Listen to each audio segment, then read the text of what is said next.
Ahoj kulkempáci, tady Kuba, vedle mě je tu Ester. Ahoj. Která si pro vás připravila zbrusunovou expedici na místo, kde kulkem ještě nevkročil. Kam to bude, Ester? Bude to na úžasný exotický ostrov Reunion, ktorý patrí Francúzsku a nachádza sa východne od Madagaskaru. A tento ostrov bol pre mňa už dávno veľký sen, pretože na to, že sa nachádza v takej zemepisnej šírke ako Madagaskar, tak by človek možno nečakal, čo všetko tam zažije. A je to ostrov plný kontrastov, sú tam nádherné hory, je tam jedna z najaktívnejších sopiek a takisto tam je aj more a nebezpeční žraloci. Tak v prvom rade si myslím, že tento zájazd není pre každého. Treba sa na to poriadne nadýchnuť, pretože budeme každý deň turistikovať s plnými batohmi. Nebude to prespavačka v 5-hviezdičkových hoteloch, ale bude to naozaj pomerne drsné podmienky, čiže zažijeme... Ale postel bude třeba, ne? Áno, určite, žiadna tvrdá podlaha, nebo jenom listy nad sebou. To nie. Budú to práve nejaké tie penzióniky u domácich. Budú to, čo je na tom veľmi zaujímavé, tak budú to miesta, kde sa bežne autom nedostanete, jedine nejakým vrtuľníkom alebo na pešo. V našom prípade... Myslím si, že trošku odhodíme to pohodlie a prejdeme to pešo. Takže na tom to bude najviac také zaujímavé, dobrodružné. Takže naozaj týmto oslovujem, vyzývam všetkých dobrodruhov, ktorí budú chcieť ísť s nami na tento výlet a zažiť nezabudnutelný zážitok na jednom z najexotickejších ostrovov. Na jak dlouho si nachystala tento výlet? Nachystala som to na 18 dní s tým, že vlastne nejakých 15 alebo 14 dní budeme tvrdo kráčať.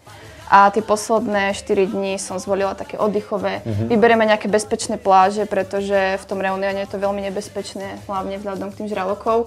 Bolo tam pár útokov, takže nebojte sa, pripravíme niečo také bezpečné, oddychneme, okúpeme sa, navštívime najväčší vlastne trh v tom Reunione, kde si potom vlastne môžete kúpiť alebo môžeme kúpiť rôzne suveníry, rum, čiže vlastne typické pre Reunion, takisto čokolády a aj čili papričky, to je jedno z ďalších takých typických jedál alebo surovín alebo suvenírov, čo je vlastne pre ten Reunion typické.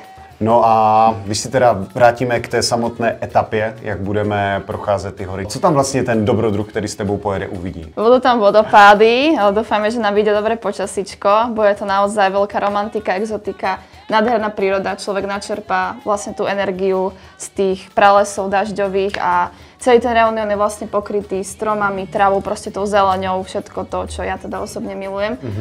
A načerpa tam tú energiu, proste odíde z tohto bežného rušného života, ktorý máme teda doma v práci.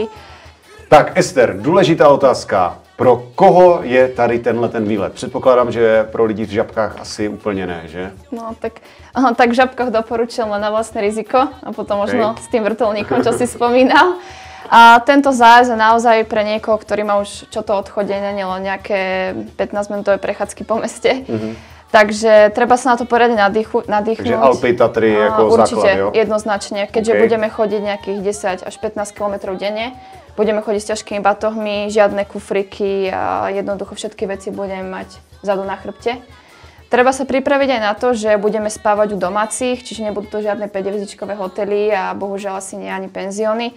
Takže treba sa prostě na to... střecha nad hlavou, teplo, pohodička, maňana. Jednoznačne. Takže naozaj pre niekoho takého skúsenejšieho, kto nemá problém s kondičkou a nemá problém s nejakým ako nepohodlým.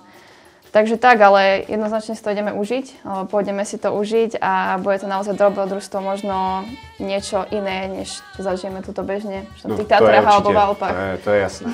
Takže pokud někdo z vás chce vyrazit na možná dobrodružství svého života, na francouzský ostrov Reunion, říkám to správně, tak. Zažít extrémních 14 dní s batohem na zádech, projít krajinu jak z jiného světa a zároveň zažít to i autenticky, spát u místních, jíst s nima, procházet se tady s Ester a zakončit to na pláži, kdy vás může sežrat žralok. A ještě i nakupem vlastně na marketu čili papriček, presne že? Tak. A domácích rumov. A domácích rumov, no tak když tak dezinfekce musí být. Tak se určitě podívejte k nám na webové stránky na zbytek informací a vydejte se tady s Ester a s Kulkempem poprvé na ostrov Reunion. Neviem sa už dočkať a teším sa na vás. Tak jo, ahoj. Ahoj.